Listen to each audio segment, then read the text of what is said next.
Hello all my dear students, good morning to all of you. I am Ajay Tiwari, your biology teacher, and I am here once again with a new video of your chapter number 3, that is human reproduction. And as you know, at present human reproduction chapter number 3 is running, and in previous video we have taken the introductory portion or general terms, those are related with the chapter number 3, and all those general terms are definitely going to help you during the course of your study. So here today we will start with new topic, that is what? Male reproductive system. And you all aware about that in male reproductive system we have studied about the primary and secondary sex organs. Okay, so we will discuss all those primary, secondary sex organ, as well as we can say that accessory sex organs, or we can say that external genitalia and various gland related to the male reproductive system and their functions. So without wasting the time, I am starting with male reproductive system. Male reproductive system. Okay, so our male reproductive system comprises primary and secondary sex organs. Okay, and you all aware about that male reproductive system is situated in the pelvic region. Okay, किस reason में होता है? pelvic region में होता है. And here there is a presence of primary and secondary sex organ. So we are starting with primary sex organ. Okay, so why we use the term primary and secondary sex organs? It is clear from its name. अगर आपको कोई काम करना है तो आप priority किस काम को देते हो, वो डिसाइड करता है कि वो आपका काम इम्पॉर्टेंट है कि नहीं है. That's why we can say that here testis, that is known as primary sex organ, is performing the vital activities. It means that the process of spermatogenesis as well as the formation of the male sex hormone, that is testosterone. So here testis is known as primary sex organ because it is directly related with the gametogenesis as well as production of the male sex hormone, that is what? Testosterone. So primary sex organ, that is what? Testis.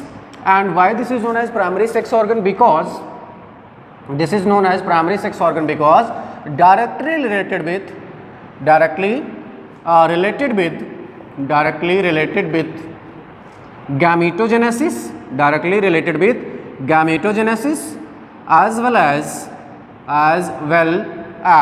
production of testosterone, that is male sex hormone responsible for development of secondary sexual character in the case of human being. And in those secondary sexual character there is a what? Appearance of the facial hairs, दाढ़ी मूछें जो आपको दिख रही हैं, that is the impact of testosterone. Broadening of the shoulders का लंबा हो जाना, deepening of the voice, आवाज़ आपकी भारी होना, all these characters are related with secondary sexual character, as well as most importantly production of the sperm. It means that formation and production of sperm will start after puberty, and that is due to the influence of the testosterone hormone. So here in primary sex organ we have discussed about the testis. We will discuss in very detail about the testis, but we are just taking the introductory portion of the male reproductive system. So first of all we will take only introduction, and then after we will discuss one by one in very detail. Okay, now we will discuss about the secondary sex organ, or we can write it as accessory sex organ.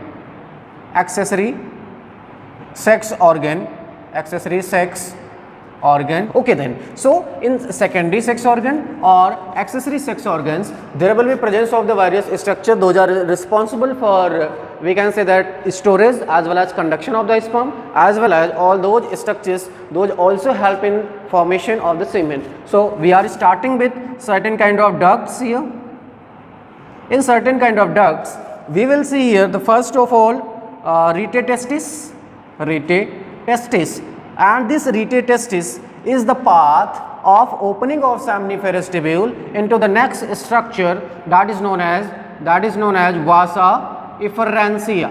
Okay, so in accessory duct, the duct number 1, that is closely related to the seminiferous tubule, where there is a production of the sperm, we will discuss here, and when sperm will produce, During that, it will now ready to be transport, and rete testis will provide a transport medium, and through rete testis the sperm will reach to vas efferentia or vasa efferentia, and from vasa efferentia it will reach to epididymis, and from their epididymis it will reach to vas deferens, and again from the vas deferens it will comes out through urethra, that is common opening for urine as well as semen, or we can say that sperm. So if we are going to find out various structure those are there in the case of male reproductive system, then we will find primary sex organ, in that there will be testis. Then after we will find secondary sex organ, or those are accessory sex organs, in that we will discuss about the rete testis, vas efferentia, epididymis, vas deferens and urethra, or we can term it as urinogenital duct. Okay, so all these structures are related to your male reproductive system. And now let's discuss the function in very brief, and then we will discuss in very detail. Okay, so testis is related with the production of the male gamete, that is sperm, as well as testosterone, that is male sex hormone.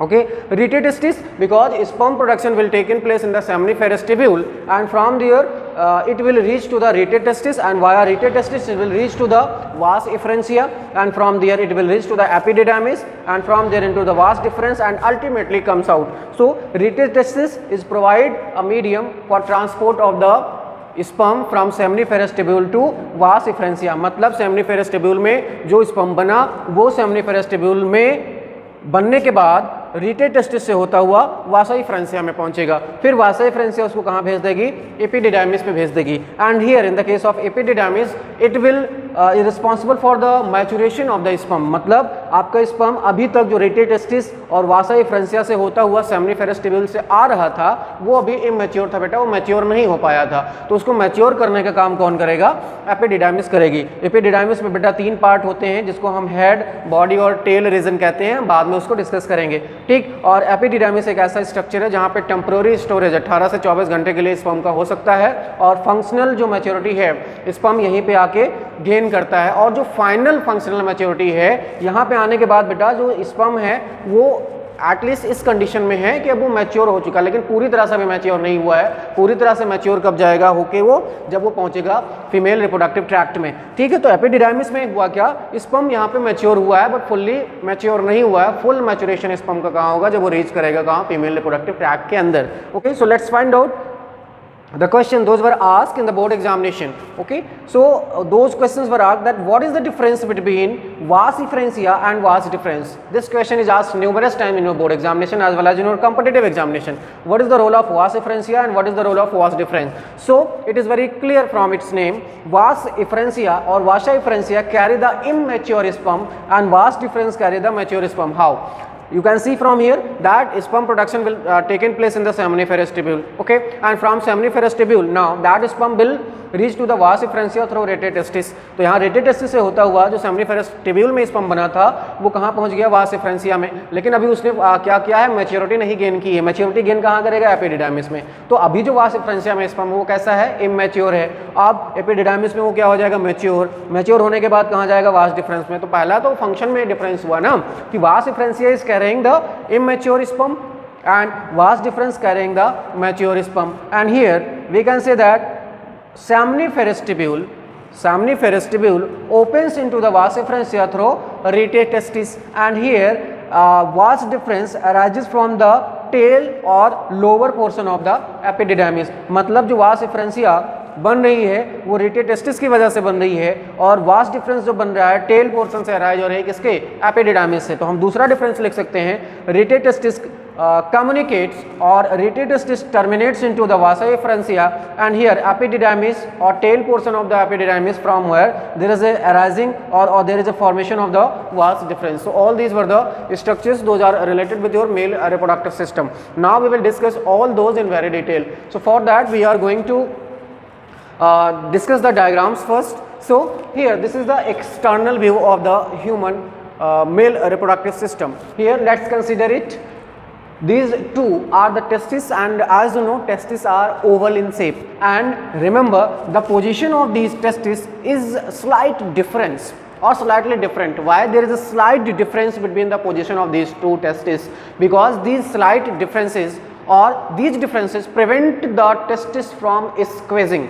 यानी अगर हम देखें तो जो testis हैं right और left दोनों scrotum में बंद हैं, इसमें क्या होता है बेटा, इनके जो हम कह सकते हैं लोकेशन है, लोकेशन में थोड़ा सा टिल्टनेस होता है, दोनों एक दूसरे से क्या होते हैं, थोड़ा सा अप और डाउन पोजीशन पे होते हैं. उसका रीज़न क्या है कि जब हम अपने दोनों पैरों को फोल्ड करें या कुछ इस पोजीशन में हम आए या हम कोई हैवी एक्सरसाइज कर रहे हो, तो उस कंडीशन में ये दोनों जो टेस्टिस हैं आपस में स्क्वीज ना करें, उस स्क्वीजिंग को प्रिवेंट करने के लिए इनकी पोजीशन में स्लाइट डिफरेंस होता है. ठीक है, अब यहाँ पे जानना जरूरी है बेटा कि ये दो पाउचेज आपको जो दिख रहे हैं इनको हम कहते हैं स्क्रोटम. क्या कहते हैं बेटा? Scrotum. So scrotum is the structure that encloses the testis. यानी स्क्रोटम के अंदर एक पेयर जो कि टेस्टिस की होती है वो बंद रहती है. Why this is encloses in scrotum? Because scrotum is the structure that will later on maintain the temperature favorable for the spermatogenesis. यानी स्क्रोटम ही एक ऐसा स्ट्रक्चर है जो टेम्परेचर को बना के रखेगा, ऐसे टेम्परेचर को जो इस बाद में चल के स्पर्मेटोजेनेसिस करा सके. ठीक है, तो ये आपका हुआ स्क्रोटम. अब यहाँ से अगर हम देखें तो ये जो ओवल स्ट्रक्चर आपको दिख रहा है, this one is known as what? Testis. ठीक है, ये जो आपको चीज़ें दिख रही हैं इसको हम बोलते हैं बेटा स्क्रोटल सेप्टम. स्क्रोटल सेप्टम यानी जो आपके दोनों स्क्रोटल सैक्स को या दोनों टेस्टिस को सेपरेट करने का काम करता है. ये जो आपको स्ट्रक्चर्स दिख रहे हैं, these are the structures through which testis descend from abdominal cavity into the scrotum. Because formation and development of testis taken place in the abdominal cavity. यानी टेस्टिस का जो डेवलपमेंट होता है बॉडी के अंदर होता है, बट अल्टीमेटली आप देखते हैं कि टेस्टिस बॉडी के बाहर है. रीजन क्या है? ये क्वेश्चन कई बार पूछा गया है, why testis is extra abdominal. अभी जब हम आपको टेस्टिस के बारे में डिटेल में बताएंगे तो वहाँ पे बताऊंगा मैं इस चीज़ को, बट यहाँ से थोड़ा सा जानिए. टेस्टिस एक्स्ट्रा एब्डोमिनल इसलिए है क्योंकि स्पर्मेटोजेनेसिस के प्रोसेस के लिए 2 से 2.5 डिग्री या हम कह सकते हैं 2 to 2.5 डिग्री सेंटीग्रेड जो टेम्परेचर है वो कम होना चाहिए. तो इस वजह से बॉडी का टेम्परेचर तो उतना हम कम नहीं कर सकते, क्योंकि अगर हम कम कर देंगे तो हमारे एंजाइमेटिक एक्टिविटीज अफेक्टेड हो जाएंगी और मेटाबॉलिज्म हमारा जो है कहीं ना कहीं डिस्टर्ब हो जाएगा. So to avoid that testis is extra abdominal, but testis develops into the abdominal cavity और वो टेस्टिस पर डिसेंड करता है बेटा कहाँ? स्क्रोटल सैक्स में. स्क्रोटल सैक में वो टेस्टिस डिसेंड करेगा किसके द्वारा? इनगुइनल कैनाल के द्वारा. किसके द्वारा? Inguinal canal. So inguinal canal is the structure through which testis descend from the abdominal cavity to the extra abdominal cavity और scrotum. यानी inguinal canal के माध्यम से टेस्टिस जो कि बॉडी के अंदर डेवलप हुआ था अब उस शरीर के अंदर से स्क्रोटम में आ जाएगा. किसके माध्यम से आ जाएगा? इनगुइनल कैनाल के द्वारा. और जैसे ही टेस्टिस एब्डोमिनल कैविटी से कहाँ? स्क्रोटम में पहुंचा इनगुइनल कैनाल के थ्रू, फिर इस इनगुइनल कैनाल को लॉक कर दिया जाता है. किसके द्वारा? कनेक्टिव टिश्यू के द्वारा. क्यों? क्योंकि आपने देखा कि जो टेस्टिस कहाँ इंट्रा एब्डोमिनल था, बॉडी के अंदर था, उसको भेज दिया गया स्क्रोटम में, काम खत्म हो गया. और अगर ये ओपनिंग को लॉक नहीं किया गया तो ये भी पॉसिबिलिटी है कि जो टेस्टिस स्क्रोटम में आया है फिर से चला जाए कहाँ? एब्डोमिनल कैविटी में. तो उसको अवॉइड करने के लिए जो इनगुइनल कैनाल थी बेटा, इसमें कनेक्टिव टिश्यूज का डिपोजिशन हो जाता है and this inguinal canal is now blocked and now testis may not be again come into the abdominal cavity from the scrotum. यानी स्क्रोटम से फिर वापस नहीं जा सकता, क्योंकि जिस रास्ते से आया था वो रास्ता तो हमने बंद कर दिया. And one more important thing that a particular structure is shown here that is known as what? Gubernaculum. Gubernaculum. And gubernaculum is the structure that hold the testis into the scrotum. यानी जो pouch है उस pouch में testis की एक definite location होती है और वो लोकेशन किसकी वजह से होती है? इस ग्यूबर्नेकुलम की वजह से होती है. तो ग्यूबर्नेकुलम एक ऐसा स्ट्रक्चर है बेटा जो टेस्टिस को स्क्रोटम में अपने पोजीशन पे बना के रखता है. ठीक है, तो ये सारी चीज़ें आपको ध्यान में रखना है. आपको मालूम है कि ये जो टेस्टिस है एक पर्टिकुलर कनेक्टिव टिश्यू होता है बेटा, टिश्यू है जिसमें फिल्ड रहता है और उसको हम बोलते हैं हाइड्रोसील. क्या बोलते हैं बेटा? Hydrocele. Hydrocele is a fluid filled cavity और ये जो टेस्टिस है इसी हाइड्रोसील में सस्पेंडेड रहता है. ठीक है, तो ये भी जानना जरूरी है. एंड अल्टीमेटली जो टेस्टिस है इसके पास 3 लेयर्स होती हैं. जब हम देखेंगे transverse section of the testis, तो वहाँ पे आपको मैं बताऊंगा कि ये ट्यूनिका क्या है, वास्कुलरिस है। ट्यूनिका वास्कुलरिस के बाद बेटा आपको दिखेगी ट्यूनिका एल्बोजिनिया, और ट्यूनिका एल्बोजिनिया के बाद एक और लेयर आपको दिखेगी ट्यूनिका वजाइनालिस। तो ये हम देखें तो इनर से आउटर सीक्वेंस हमने बताया, मतलब बाहर है ट्यूनिका वजाइनालिस, उसके बाद ट्यूनिका एल्बोजिनिया, उसके बाद है ट्यूनिका वास्कुलरिस, हम लेटर ऑन डिस्कस कर लेंगे। ठीक, तो ये तो एक हमने एक्सटर्नल व्यू दिखाया किसका, टेस्टिस का। एक डायग्राम हमने ऑलरेडी यहाँ पे बना के रखा है, इसको हम यहाँ से आपको लेबल करके दिखाते हैं। And nowadays in your competitive examination as well as in your board examination, diagrams are not directly come, okay, so there will be already presentation of the diagrams in front of you, and you have to label that diagrams, okay. There will be certain points that will be missing, and those points may be A, B, C, D, E, F, G, H and so on, so you have to label. So nothing to worry about here. We are going to make the pouch, two pouches, pouch number 1 and this is the what, pouch number 2, and as you know these two pouches are known as what, scrotum, okay. Scrotum एक ऐसा structure है बेटा जो कि testis को क्या करता है, इनक्लोज करता है। And then after you will see a particular fluid और connective tissue that will be known as what, hydrocele. And then after here there is a structure that is darken here in front of you, and this structure is known as what, this structure is known as epididymis, and in this epididymis there will be maturation and is temporary storage of the sperm, okay. Then after this duct that is carrying the sperm is known as vas deferens, okay. Meaning of this one is vas deferens, and these two paired structures are a particular gland, that gland is known as what, seminal vesicle. यानी ये जो दो glands आपको दिख रही हैं बेटा, ये क्या है, सेमाइनल वेसाइकल है। यहाँ पे एक रीजन आपको दिख रहा है जिसमें थोड़ा सा सोलन पार्ट आपको दिख रहा है, this one is known as what, ampulla, and this ampulla region, in this ampulla region vas deferens receive the secretion of the seminal vesicle, and when the secretion of the seminal vesicle mixed with the vas deferens, or we can say that the junction where vas deferens and seminal vesicle openings meet, यानी एक ऐसा structure जहाँ पे जो vas deferens है इसकी opening और इसके साथ साथ seminal vesicle की ओपनिंग दोनों क्या हो जाती है, मिल जाती है। इस टाइप की ओपनिंग को हम कहेंगे बेटा ejaculatory duct, यानी ejaculatory duct क्या होती है, हम कह सकते हैं this is the common passage for the opening of the vas deferens and seminal vesicle, यानी seminal vesicle और vas deferens जहाँ पे आपस में आके मीट करते हैं, और मीट करने के बाद जो स्ट्रक्चर बनता है उसको हम क्या बोलते हैं, ejaculatory duct बोलते हैं। ठीक है, तो अभी तक हमने लेवलिंग कर लिया। ये बेटा जो आपको दिख रहा है दिस फोल्ड ऑफ स्किन, यहाँ पे आपने देखा होगा, इसको तो पहले आप कहेंगे ग्लैंस पेनिस, क्या कहेंगे बेटा, ग्लैंस पेनिस, और इस ग्लैंस पेनिस के ऊपर एक कवरिंग होती है स्किन की, और उस स्किन की कवरिंग को बेटा हम क्या कहते हैं, प्रीप्यूस कहते हैं। क्या बोलते हैं उसको, prepuce.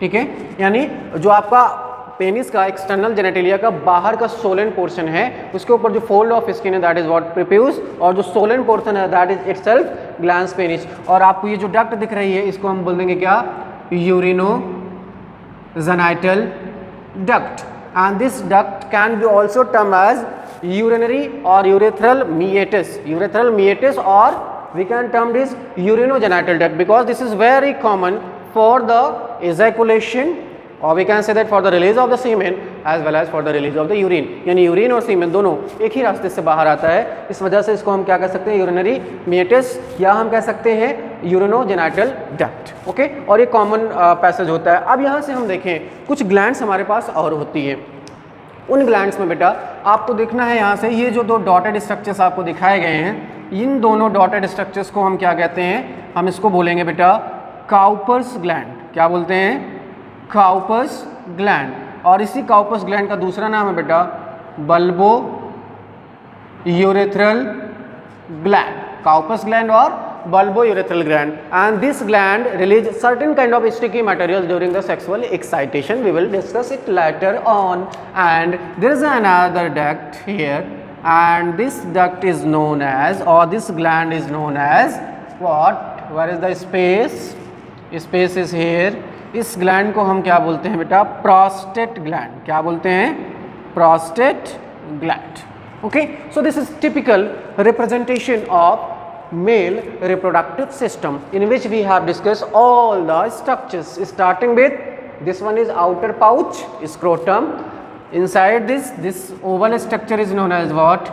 Testis. Posterior to this there is epididymis, and lower portion of the epididymis or tail portion of the epididymis give rise to the vas deferens. Vas deferens continue and extend upwards, open into the ampullar region, where there is also secretion of the seminal vesicle. And now when this vas deferens meets with the secretion of the seminal vesicle, that forms ejaculatory duct. यानी vas deferens और seminal vesicle ने मिलकर क्या बना लिया? ejaculatory duct ने. आप देख सकते हैं seminal vesicle कितनी है?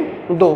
काउपस ग्लैंड कितनी है? 2. लेकिन ये क्वेश्चन कई बार पूछा गया आपके कंपटीशन में. Name of the gland in the case of male that is single. तो सिंगल ग्लैंड आपकी प्रोस्टेट ग्लैंड है, बाकी सेमिनल वेसिकल भी पेयर्ड है, काउपस ग्लैंड भी पेयर्ड है, टेस्टिस भी आपको पेयर्ड दिख रहा है, स्क्रोटम भी वैसे ही दिख रहा है. ठीक, ये आपका मालूम ही है यूरिनरी ब्लैडर है. ठीक है, इसके नीचे जब आप आएंगे तो ये जो कॉमन पैसेज हो जाता है किसके लिए? ये कॉमन पैसेज है बेटा आपके यूरिन के लिए और सीमन या स्पर्म को बाहर आने के लिए. तो इसी को हम बोल देते हैं यूरिनोजेनिटल डक्ट या यूरेथ्रा या यूरेथ्रल मीएटस भी कभी कभी कहा गया है. वो सारी चीज़ें आपको ध्यान में रखना है. यहाँ से हमने आपको एक्सटर्नल व्यू बता ही दिया था.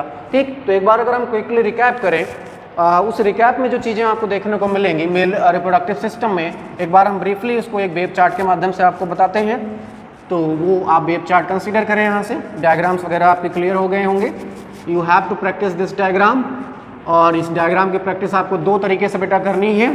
एक, आप जब डायग्राम की प्रैक्टिस करेंगे तो डायग्राम को बनाने का प्रयास करेंगे, और दूसरा आप उसको लेबल करने का प्रयास करेंगे. ठीक, तो अगर हम देखें अब मेल रिप्रोडक्टिव सिस्टम को, तो मेल रिप्रोडक्टिव सिस्टम को बेटा हम 2 पार्ट्स में बांट सकते हैं. एक में आप देखेंगे primary sex organ,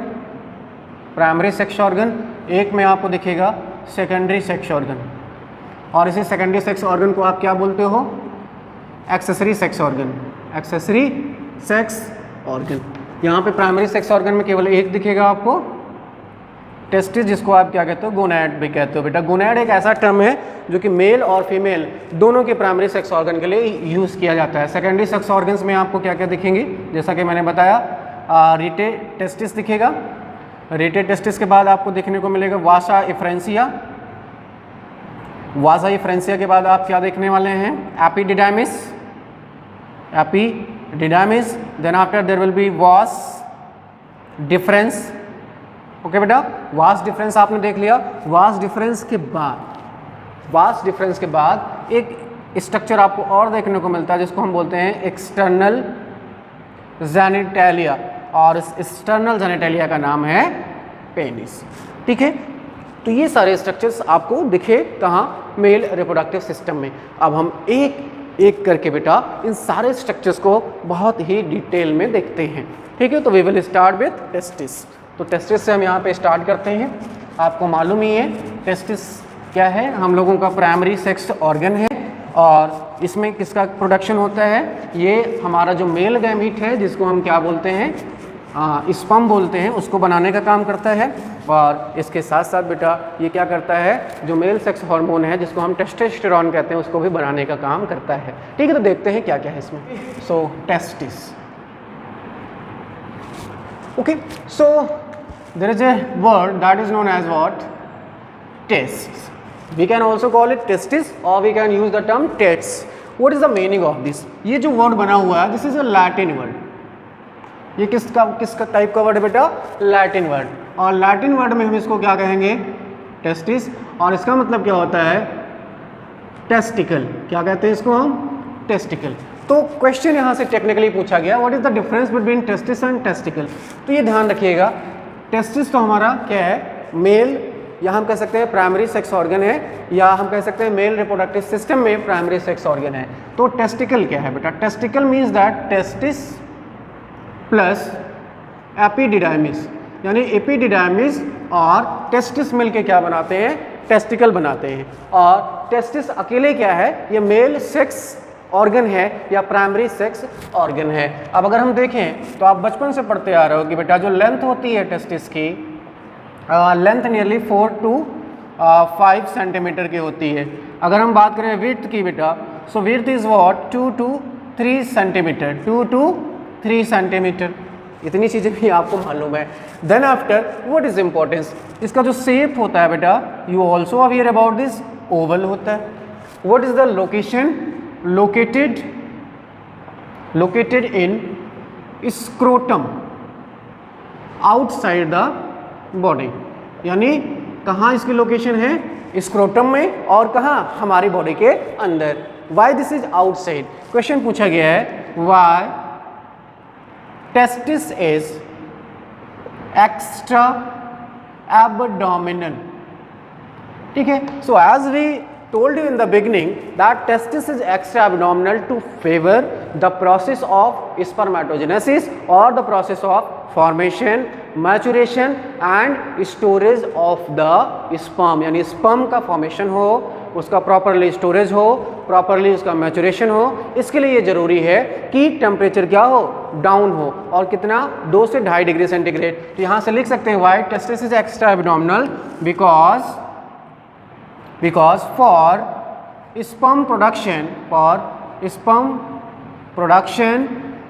maturation and maturation, and we can write storage, we need lower temperature than the body temperature, यानी बॉडी टेम्परेचर से कम टेम्परेचर की ज़रूरत है। वो कितना, आप कह सकते हैं 2 to 2.5 degree centigrade. It means that we need just 2 to 2.5 degree centigrade lesser temperature in comparison to the body temperature. That's why this is what, extra abdominal. But you have to remember that development of testis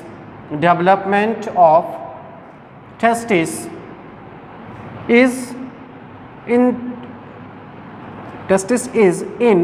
abdominal cavity, यानी testis बनेगा कहाँ, abdominal cavity में बनेगा during, this is important, 7th to 8th week of pregnancy, और we can write it embryonic development. यानी testis तो बन रहा है कहाँ, एब्डोमिनल कैविटी में, लेकिन वो कब बन रहा है, 7वें से 8वें हफ्ते में एम्ब्रियोनिक डेवलपमेंट के, ठीक। But this line is important, later on descend into scrotum during 7th month of pregnancy, 7th month of pregnancy। यानी बना कहाँ बेटा, एब्डोमिनल कैविटी में, कहाँ, 7वें से 8वें हफ्ते में, और 7वें महीने में फिर कहाँ, स्क्रोटम में डिसेंड हो गया through inguinal canal. You have to remember this, यानी बना शरीर के अंदर 7वें मंथ में जो प्रेगनेंसी का था, एम्ब्रियोनिक डेवलपमेंट का था, उसमें फिर इनगुइनल कैनाल के रास्ते से टेस्टिस कहाँ, एब्डोमिनल कैविटी से स्क्रोटम में डिसेंड हो गया, ठीक। कभी कभी क्वेश्चन ये पूछा गया है कि बेटा if testis is failed to descend from the abdominal cavity to the scrotum, that condition is known as cryptorchidum, ठीक है। तो यहाँ से हम आपको बताते हैं, this line is important, note, undescended testis from abdomen to scrotum is known as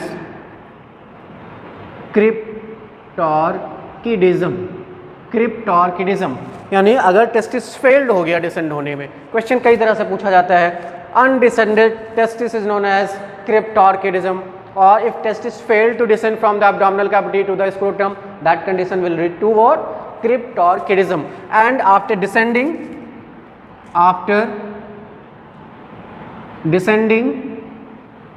descending through inguinal canal, now this canal will be locked, due to deposition of connective tissue. यानी जैसे ही टेस्टिस कहाँ, abdominal cavity से कहाँ आया, scrotum में, उसके बाद क्या होगा, उसके बाद वो जो इनगुइनल कैनाल थी वो लॉक हो जाएगी। एंड इफ नॉट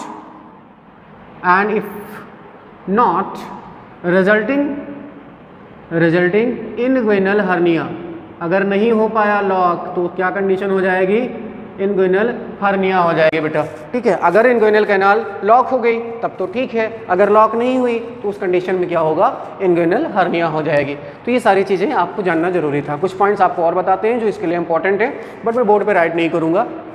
दो तरह के ब्रीडर्स होते हैं बेटा, आपने देखा होगा, एक कंटिन्यूअस ब्रीडर्स और दूसरे seasonal breeders. You all aware about that and you have also studied in your chapter number 1। So in the case of continuous breeders, testis is outside, that is extra abdominal, no doubt. But in the case of seasonal breeders such as prototherians, prototherians means that egg laying animals we are talking about here, prototherians, as well as we can take the example of dolphins, as well as we can take the example of elephant. इन सब में ये क्या होता है बेटा, इन abdominal cavity, testis कहाँ होता है, इन abdominal cavity, but during breeding season descend in scrotum. यानी अगर हम बात करें प्रोटोथेरियंस की, डॉल्फिन्स की और इसके साथ साथ एलिफेंट्स की, तो इनमें जो टेस्टिस है केवल ब्रीडिंग सीजन में ही डिसेंड होता है, कहाँ, स्क्रोटम में। अदरवाइज अगर ब्रीडिंग सीजन नहीं है तो वो कहाँ रहेगा, एब्डोमिनल कैविटी में रहेगा। तो ये सारी जानकारी आपको देनी थी बेटा टेस्टिस के बारे में। अब हम देखेंगे structure of the testis, in which we will consider LS longitudinal section, as well as we will also take the sectional view of the seminiferous tubule, as well as various detailed structure those are related with the testis. Okay बेटा, so now let's see LS of testis. Here we can say that each testis has 250 compartments known as testicular lobules, यानी हर एक testis के पास कितने 250 compartment होते हैं जिनको हम क्या बोलते हैं, testicular lobules. And each lobules has 2 to 3 highly coiled tubules known as, उसको हम क्या बोलते हैं, known as seminiferous tubule। उसको हम क्या बोलते हैं बेटा, seminiferous tubule बोलते हैं, known as seminiferous tubule, ठीक है। और जो आपका सेमनिफेरस ट्यूब्यूल है, in which production of sperm takes place. यानी ध्यान देने वाली बात क्या है बेटा, हर एक टेस्टिस के पास क्या होते हैं, 250 कंपार्टमेंट डेली होते हैं, और उन कंपार्टमेंट को हम क्या बोलते हैं, टेस्टिकुलर लोब्यूल। और हर एक लोब्यूल में 2 से 3 हाईली क्वाइल्ड ट्यूब्यूल्स होते हैं, और उसको हम बोलते हैं सेमनिफेरस ट्यूब्यूल। ये सारी चीज़ें जो मैं बता रहा हूँ ये टेस्टिस के अंदर हैं। अब उस सेमनिफेरस ट्यूब्यूल में किसका प्रोडक्शन होगा, स्पर्म का प्रोडक्शन होने वाला है। तो सारी चीज़ें आपको यहाँ से बताई गई कि स्पर्म प्रोडक्शन कहाँ होगा, सेमनिफेरस ट्यूब्यूल में। सेमनिफेरस ट्यूब्यूल में स्पर्म बनने के बाद रेटे टेस्टिस, फिर वास एफरेंसिया, वास एफरेंस के बाद एपिडिडाइमिस, एपिडिडाइमिस के बाद वास डिफरेंस, और फिर इजैकुलेटेड डक्ट से वो क्या हो जाएगा, बाहर हो जाएगा। तो ये सारी चीज़ें ध्यान रखनी है। Let's consider the point number 3। Between the seminiferous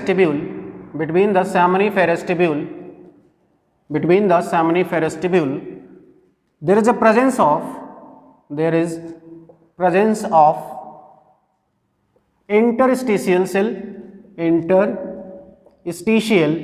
cell, or those cell are also known as Leydig cell that produces male sex hormone known as testosterone. Next point, the germinal epithelium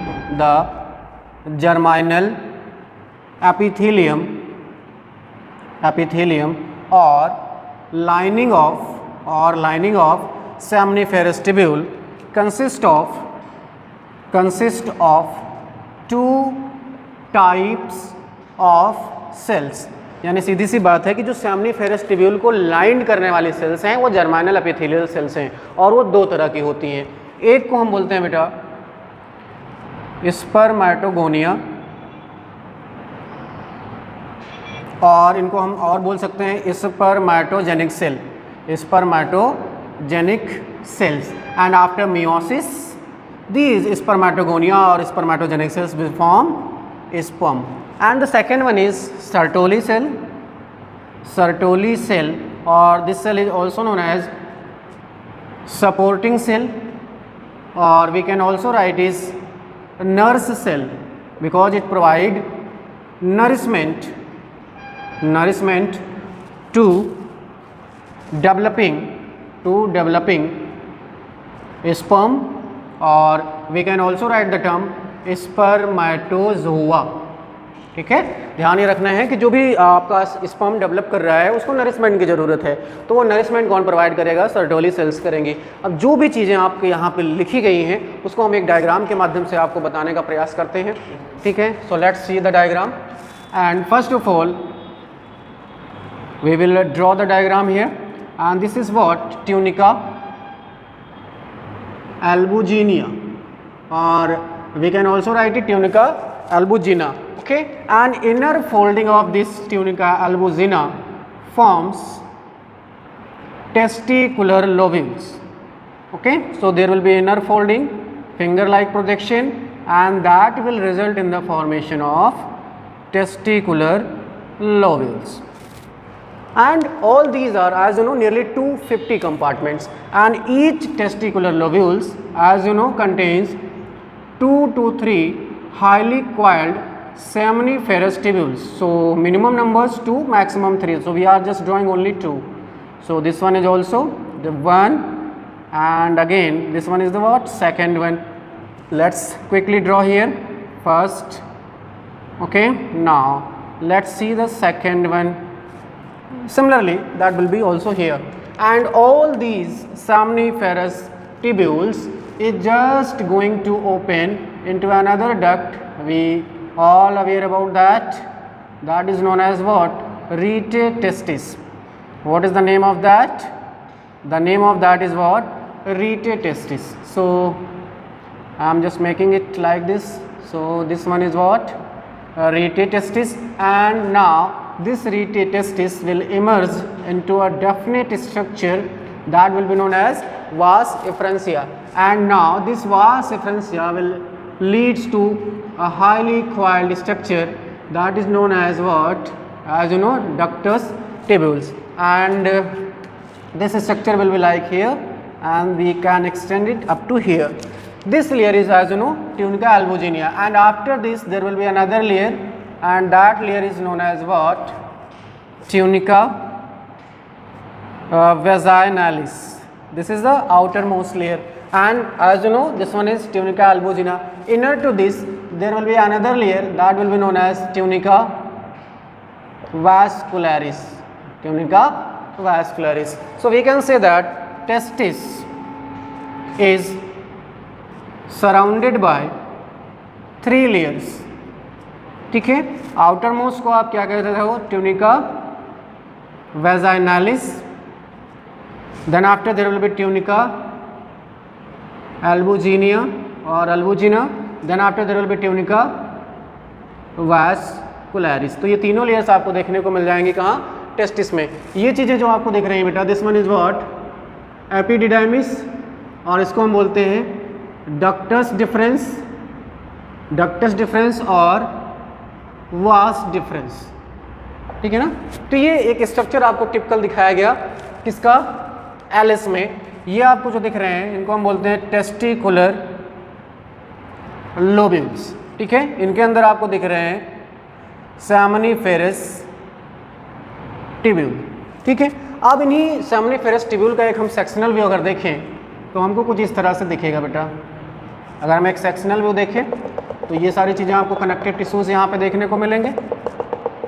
ठीक है, और इसके बीच में जैसा मैंने बताया था, space के बीच में इंटरस्टिशियल सेल्स ग्रुप में होती हैं, जिनको हम इंटरस्टिशियल सेल्स या लैडिंग सेल्स भी कहते हैं। यहाँ पे 2 तरह के सेल्स मिलेंगे जो कि इनके जर्मिनल एपिथेलियल सेल्स हैं।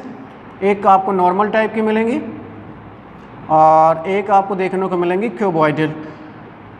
ठीक है बेटा, तो ये फटाफट हम देख रहे हैं। टीएस देखें किसका? टेस्टिस का, तो हमको इस टाइप का डायग्राम देखने को मिलेगा। मैं एक में बना रहा हूँ, बाकी चीज़ें ऐसे ही रहेंगी। ठीक। तो ये जो कौन से सेल्स दिख रहे हैं इनको हम क्या बोलते हैं बेटा, सर्टोली सेल्स। इनका दो काम होता है, एक नरिशमेंट तो ये प्रोवाइड ही करती है, साथ साथ इनहिबिन हार्मोन भी निकालती है। हम देखेंगे लेटर ऑन कि इनहिबिन हार्मोन का रोल क्या होता है, जो कि स्पर्मेटोजेनेसिस प्रोसेस को इनहिबिट करने का काम करेंगे, हम लेटर ऑन देखेंगे। इसको हम क्या बोलते हैं बेटा, लेडिंग सेल। और ये आगे चल के क्या बनाती है, टेस्टोस्टेरोन बनाने का काम करती है। तो ये आपको दिख रहा है जो स्ट्रक्चर, ये हम सेक्शनल व्यू में दिखा रहे हैं, जहाँ पे आपको पोजीशन दिखाई गई है सामनिफेरस ट्यूब्यूल्स की। ठीक, ये डायग्राम आपको यहाँ से बनाना है। ये बाहर चीज़ें जो आपको दिख रही हैं, these are what, connective tissues. So this one all about the cells as well as sectional view of seminiferous tubules.